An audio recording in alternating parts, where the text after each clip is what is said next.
Rebirth of mysterious mind episode 17 to 21। निशा के कमरे में निशा पूरी रात एक कुर्सी पर बैठी थी और उसकी नज़र एकटाक खिड़की के बाहर थी और उसकी आंखें बिल्कुल सुनी जैसे सवाल बहुत थे पर जवाब नहीं। अगले सुबह उन सब का कॉलेज नहीं था और आज कोई खास आने वाली थी या था। विराज के घर पर विराज की माँ कहती है, विराज से तूने निशा को बताया तो नहीं ना? सरप्राइज का विराज कहता है, नहीं माँ, मैंने कुछ नहीं बताया है। तभी घर में वीर आते हुए कहता है, कैसा सरप्राइज, कोई मुझे बताओ। विराज के पापा कहते हैं, निशा की जान आ रही है। वीर मुंह बनाते हुए कहता है, अच्छा वो आ रही है, अब आकर फिर से मेरे जगह पर कब्जा कर लेगी और निशा का सारा अटेंशन ले लेगी। आप लोगों ने क्यों बुलाया इतने जल्दी उस आफत की पुरिया को? विराज कहता है, हाँ माँ सही कह रहा है, वीर अब आएगी तो बस निशा निशा करेगी वो। और दोनों को देखकर ऐसा लगता है कि फेविक्विक से चिपका दिया गया है मुझे और वीर को तो निशा के आसपास भी भटकने नहीं देती है। तभी उन सब को पीछे से आवाज आती है, क्या कोई मेरी बात कर रहा है? सब पीछे मुड़कर देखते हैं, वहाँ एक बहुत प्यारी सी लड़की खड़ी थी। उसे लड़की ने काफी शॉर्ट ड्रेस पहने थे, उसने एक स्लीवलेस टॉप के साथ एक शॉर्टकट पहन रखी थी, बट वह लड़की बहुत ही प्यारी लग रही थी। उसकी आंखें बुरी थी और वह बहुत स्लिम थी, उसका रंग बिल्कुल गोरा था, वह हल्की हल्की विराज की तरह दिख रही थी। विराज की माँ यानी कि प्रेरणा जी जल्दी से उसे लड़की को अपने गले लगाकर कहती है, मेरी बच्ची तू कैसी है? वह लड़की प्रेरणा जी को वापस से गले लगाकर कहती है, मन में ठीक हूँ, आप इतना क्यों सिटी हो जाती हो? प्रेरणा जी कहती है, अब क्या करूँ माँ हूँ ना, जब तू माँ बनेगी तब तुझे समझ आएगी यह सब बातें। अब ये बताओ कुछ खाया जल्दी घर में आप? तभी वहाँ पर विराज के पापा भी आते हैं और अपनी बेटी को गले लगा कर कहते हैं, कैसी है मेरी बच्ची? और लड़की रहती है, हाँ मैं ठीक हूँ पापा, कहाँ कुछ हुए, अच्छी ऊपर से नीचे तक बिल्कुल परफेक्ट और ब्यूटीफुल। सब हंसने लगते हैं। वही विराज और वीर उसे लड़की को बड़े उदासी से देख रहे थे। वह जानते थे ये लड़की हमेशा उनके लिए मुसीबत लेकर आती है और सबसे बड़ी बात, इसके आने पर निशा का टाइम हमेशा उसे लड़की को मिल जाता था। वह लड़की बड़ी मजे से विराज और वीर के पास जाती है, अरे अपने बालों को अपने कंधों से हटाकर झटकते हुए कहती है, और बताओ बड़े भाई कैसे हो? ये सुनकर वीर उसे लड़की को घूमते हुए कहते हैं, नायरा वह सिर्फ तुमसे 1 साल बाद है। नायरा यानी कि विराज की छोटी बहन जो उस बस 1 साल छोटी थी, वह सबकी लाडली थी क्योंकि वह बहुत ज्यादा प्यारी थी और वह देखने में जितनी चंचल थी वह दिल की उतने साफ थी। यह सब जानते थे, कोई उसकी आंखों में आंसू भी बर्दाश्त नहीं कर सकता था। वीर विराज से हमेशा लड़ते रहते थे लेकिन उनके लिए भी वह बहुत इंपॉर्टेंट थी, उनके दिल का एक टुकड़ा थी नायरा। विराज नायर को गले लगा कर कहता है, कैसी है? नायरा करती है, बिल्कुल ठीक हूँ। तभी वह वीर के भी गए लगती, और कैसी है और बताओ वीर कैसा है तू? वीर चौदते हुए कहते हैं, देख मैं भी इस उम्र का हूँ जिस उम्र का विराज है, अगर तू मुझे उसे भाई कहती है तो मुझे भी भाई कहा कर, ये क्या तू ता लगा कर रखा है? नायरा अपना मुंह बनाकर रहती है, क्या तू इज्जत के लायक भी है? वीर अपना मुंह बनाकर, यही वजह है कि तू मुझे एक आंख नहीं भाती है। तो नायरा मुस्कुरा कर कहती है, पर मेरी आंखों को तो तू बहुत भाता है। फिर वह वीर से थोड़ी दूर जाती है और अपनी मम्मा से पूछकर, माँ आपने निशा को तो नहीं बताया ना कि मैं आ रही हूँ? तो प्रेरणा जी कहती है, बिल्कुल नहीं बेटा, तुमने मना किया था तो कैसे बता देती? यह सुनकर नायरा बहुत खुश होती है और कहती है, ओके मैं जा रही हूँ निशा से मिलने। वह जाने लगती है तो फिर उसका हाथ पकड़ कर कहता है, मैं भी चल रहे हैं।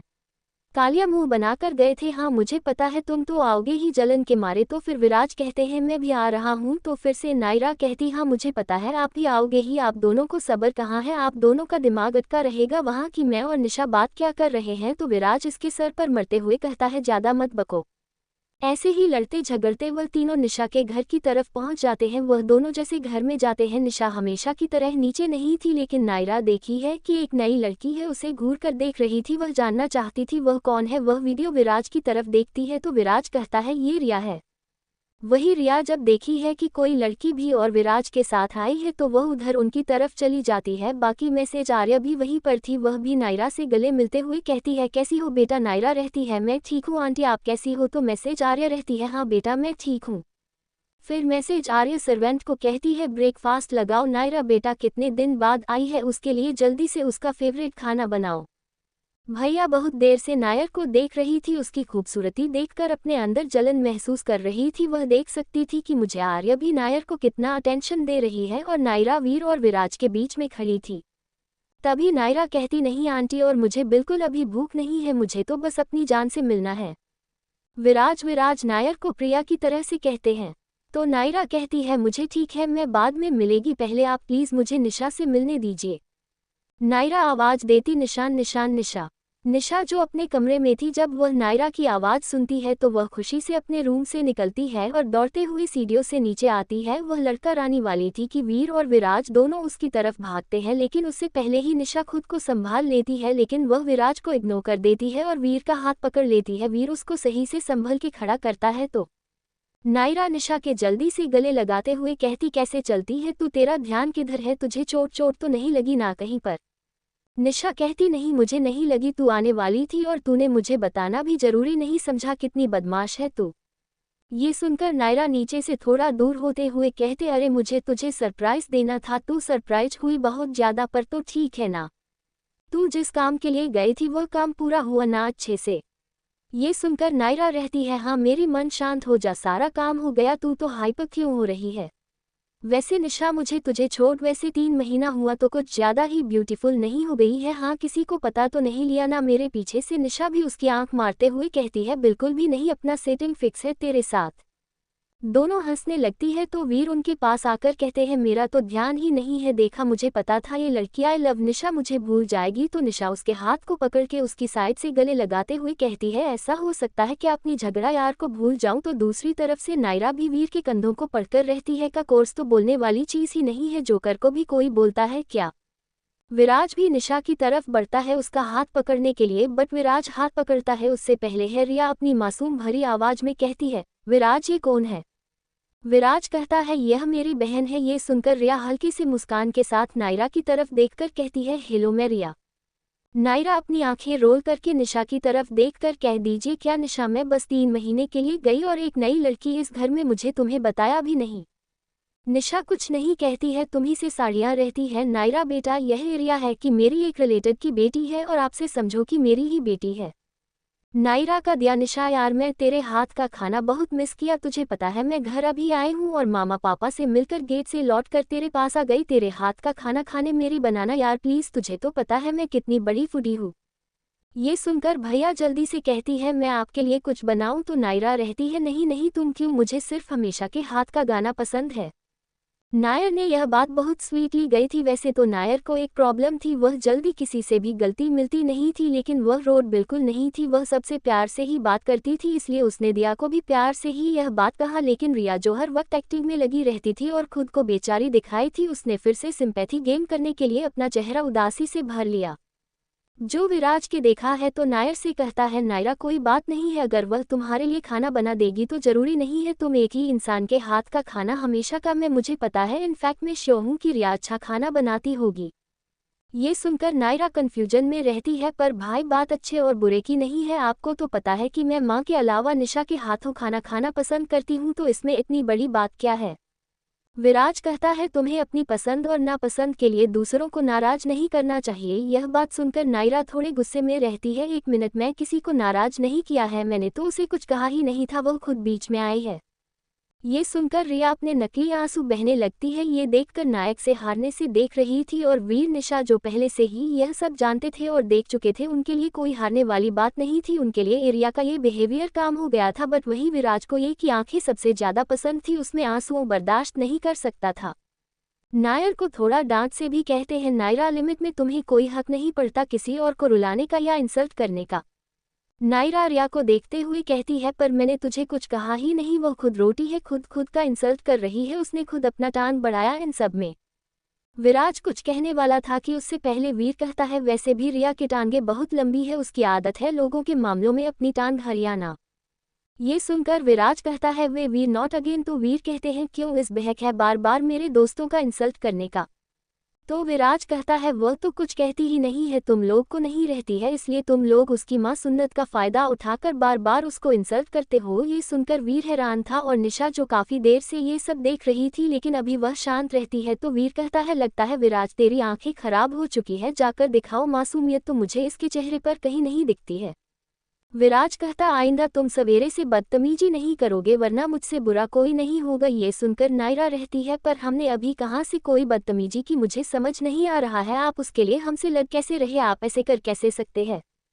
ये सब बढ़ते देख रिया जानबूझकर अपनी आंसू को सिसकारी में बदल देती है और विराज के शर्ट का कॉर्नर पकड़ के रोने लगती है। ये देखकर विराज का दिमाग बिल्कुल खराब हो जाता है, वह नायर को थोड़ा जोर से चलते हुए कह रहा है, नायरा अभी के अभी रिया से माफी मांगो। निशान जो कब से शांति और उसके सब्र का बांध टूट जाता है, वह विराज से थोड़े गुस्से में रहती है। क्या तुमने सबको यहाँ नौकर समझ कर रखा है? इसका जो कभी भी तुम कहोगे। वीर माफी मांगो, निशा माफी मांगो, नायरा माफी मांगो। इतना शौक है माफी मंगवाने का तो अपनी आवाज रिकॉर्ड कर लो, फोन में उसको सुनते रहो बार बार। हम सब यहाँ बेकार नहीं बैठे हैं जो लोगों को बेफालतू का एंटरटेन करते रहे। तुम्हें नहीं दिखता होगा लेकिन हमें सब दिखता है। और हाँ, जैसे तुम इस रिया के खिलाफ कुछ नहीं सुन सकते हो, वैसे ही अगर तुमने मेरे सामने वीर या नायर को कुछ भी कहा तो उनके सामने मैं खरी दूंगी तुम्हें।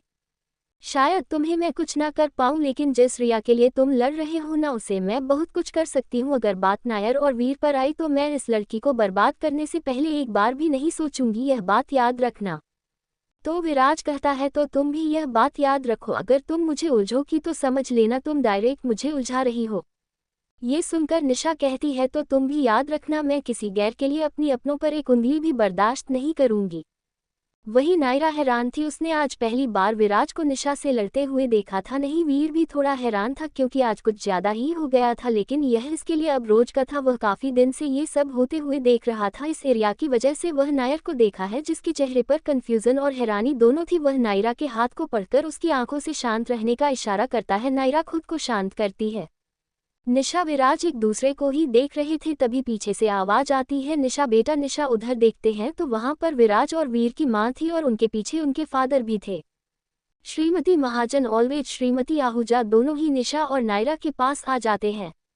श्रीमती आहूजा नायर से मिलती है और फिर निशा से मिलते हुए कहती है, बेटा इतने दिनों से तुम घर नहीं आए हो। निशा कहती है, थोड़ा सा बिजी थी आंटी। फिर मैसेज महाजन रहती है, हाँ आजकल तो बच्चे सब बिजी है, बिल्कुल टाइम ही नहीं है हमारे लिए।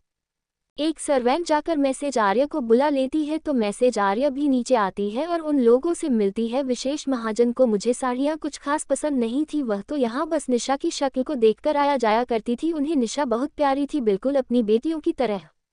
उन्होंने आज तक निशा और नायरा में कभी कोई फर्क नहीं किया। वैसे ही मैसेज महाजन भी उनके लिए निशा बिल्कुल उनकी वीर की तरह थी। वह निशा विराज और वीर और नायरा को बिल्कुल अपने बच्चों की तरह मानती थी।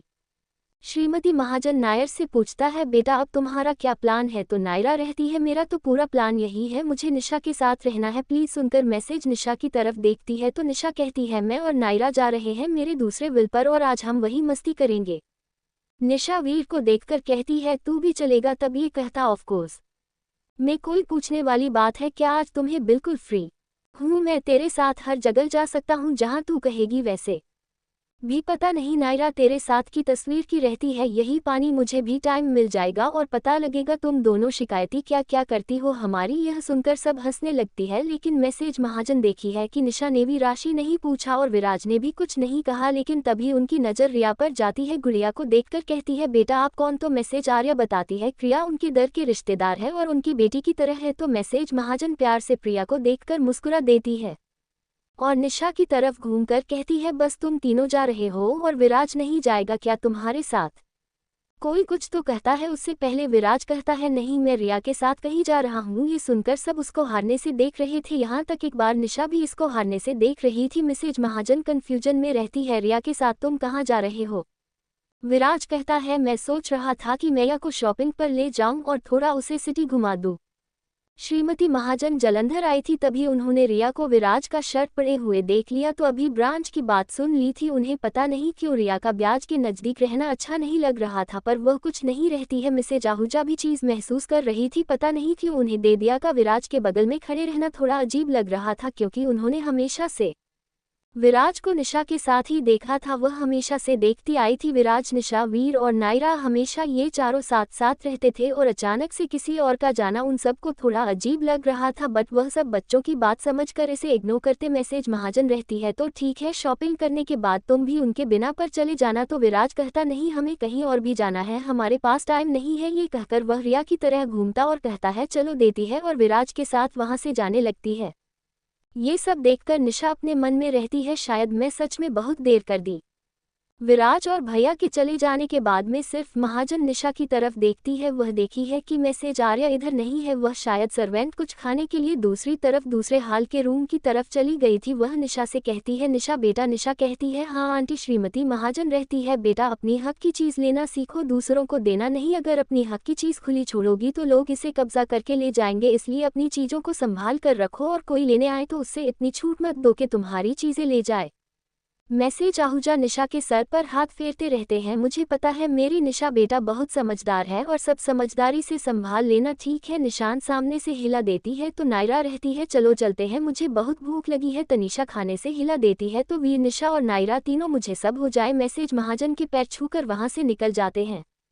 वह सब कार में जाकर बैठ जाते हैं। कर को ड्राइवर ड्राइव कर रहा था, वह दोनों पीछे बैठते हैं। निशा और नायरा एक सीट पर, उसके सामने सीट पर जो आमने सामने थी उसे पर वीर बैठता है नीचे, अपने कान में लगाकर अपनी आंखें बंद कर लेती है। ये बात वीर और नायरा जानते थे। जब निशा परेशान होती थी तो अपने कान में हर्बट लगाकर फुल साउंड में सॉन्ग सुनने लगती थी, इसलिए कुछ नहीं कहते। नायरा इशारे से भी से पूछता है क्या हो रहा है तो वीरों से कहता है बहुत कुछ हो रहा है तुम्हारा। रहती है, बता तू क्या हुआ है, इतने दिनों में मैं नहीं थी तो वीर कहता है इतने दिनों से नहीं हो रहा है, कुछ दिनों से ही यह सब हो रहा है। तो नायरा रहती है, क्या मतलब है तेरा। तो वीर कहता है जब सीरियल आई है तो नायरा करती हाँ तो दिया आई है, तो ऐसा क्या हो गया, मुझे वही तो समझ नहीं आ रहा है। क्रिया क्या जाने से अचानक से इतनी सर्कमस्टेंसेस चेंज कैसे होगा, भाई का बिहेवियर इतना कैसे चेंज हो गया। तो वीर थोड़ा रुक कर निशा की तरफ देखा है। निशा की आंखें बंद, धीरे से लगता है हमेशा फुल साउंड में सॉन्ग सुन रही होगी। तो वीर कहता है मुझे ऐसा लगता है कि विराज रिया को पसंद करने लगा है। नायरा हैरानी से कहती है क्या कह रहा है, तू पागल हो गया है। तो वीर कहता है नहीं, तूने अभी देखा नहीं विराज का भेद, इससे पहले क्या तूने विराट को किसी के लिए वैसे लड़ते हुए देखा है, हम तीनों के अलावा कभी भी नहीं। ना तुम्हारा रहती है, हाँ मैंने उनको ऐसा भेड़िया तो पहले कभी नहीं देखा है कि बहुत अजीब भेड़िया था उनका। वीर कहता है यह इसलिए क्योंकि वह रिया को पसंद करने लगा है और यह की तकलीफ हो, अपनी तकलीफ समझता है। तो नायरा रहती है बट वह लड़की कितनी चालबाज लगती है। तो वीर कहता है वह लगती नहीं, वह वाकई है, अपनी मासूम शक्ल बनाकर लोगों को लूट सकती है। नायरा रहती है पर यह कैसे हो सकता है, तू तो जानता है ना कि निशा और विराज भाई। वीर कहता है ये तो मैं, तू और बाकी सब जानते हैं ना समझते हैं, पर तू जानती है कि राजेश है, समझ नहीं चाहता था कभी भी। काफी बार हमेशा ने पहले भी उसे बताने की कोशिश की, तब भी उसने बातें समझने की कोशिश नहीं की। नायरा गुस्से में रहती है, मुझे लड़की बिल्कुल भी नहीं पसंद है, मुझे अपने भाई के लिए एक जरा नहीं पसंद। लड़की कितनी चालक है, उसके चेहरे पर ऐसा लगता है मासूमियत है, नहीं वह हर वक्त एक मासूमियत का एक मास्क लगाकर है। उसकी आंखें मुझे बिल्कुल झूठी लगती है, उसके चेहरे पर लगता है कि बनावटपन है। वीर कहता है हाँ पर तुम्हारे भाई को वही लड़की पसंद है और वह उसके लिए ही सबको हट कर रहा है। नायरा करती है, हो सकता है कि भाई बस ऐसे ही उसके साथ दोस्ती रख रहे हो, उन्होंने क्या खुद से कुछ कहा। तो वीर कहता है नहीं, खुद से तो कुछ नहीं कहा, लेकिन फिर भी नजरें और बिहेवियर सब बता देती है। नायरा करती है, निशा से बेहतर कोई नहीं है। वीर कहता और कोई हो भी नहीं सकता है। निशा की आंखें बंद किया, उसके कान में अभी फुल साउंड में वह सॉन्ग सुन रही थी। उसे नहीं पता था कि भी और नायरा क्या बात कर रहा है और वह शायद जानना भी नहीं चाहती थी, इसलिए उसने अपनी आंखें भी बंद कर ली थी ताकि वह उनकी लिप्स को भी ना पढ़ सके और लिप्सिंग के जरिया भी ना जान सके। थोड़ी देर में कर दिल के सामने रुकता है तो नायरा निशा को टाइप करती है, तो नीचे अपनी आंखें खोलता है तो देखी है वह लोग मिल के बाहर है। हमेशा अपने काम से अपने ईयरबड्स निकलती है और कर से उतर जाती है, उसके बाद नायरा भी उतर जाती है, वह दोनों ही अंदर जाती है। वीर अंदर आता है, उनके पीछे पीछे चल रही थी, बहुत सारी बातें कर रही थी, निशा भी से बहुत सारी बातें कर रही थी, फिर इन दोनों को बहुत प्यार से देख रहा था। वह खुद से कहता है कितना अच्छा लगता है ऐसे सबको साथ देखकर। स्पेन विराज भैया के साथ मॉल में था, उसने पूरा माल खाली कर दिया था। रिया को अपने अंदर बहुत खुशी महसूस हो रही थी, उसे राज के हाथों को पकड़ के चल रही थी और आज उसको अलग अलग शॉप्स में ले जा रहा था और रियल ड्रेस ट्राई कर रही थी। भोजपुरिया सबसे अलग लगती है कि जो आज की मॉडर्न लड़कियों की तरह कोई मॉडर्न कपड़े नहीं पहनती थी, उसने सारे ट्रेडिशनल ड्रेस दिए थे, लेकिन इंडिया जो जानती थी यह सब उसकी बस एक चाल है। वह अच्छे से जानती थी लड़कों को खुद की तरफ अट्रैक्ट कैसे करना है। विराज साइड में खड़ा होकर रिया को देख रहा था, पता नहीं क्यों बार बार उसके दिमाग में निशा का चेहरा उभर आ रहा था। वही निशा किचन में चली जाती है नायरा और वीर के लिए खाना बनाने। तभी उसके फ़ोन पर कॉल आती है, वो रिसीव करती है तो दूसरी तरफ से एक आदमी कहता है, बॉस हमारे एरिया में एक नई गैंग घुसने की कोशिश कर रही है, वो गैंग बहुत गलत काम करते हैं। क्या लगता है क्या होगा जानने के लिए पढ़ते रहे रीबर्थ ऑफ मिस्टीरियस माइंड।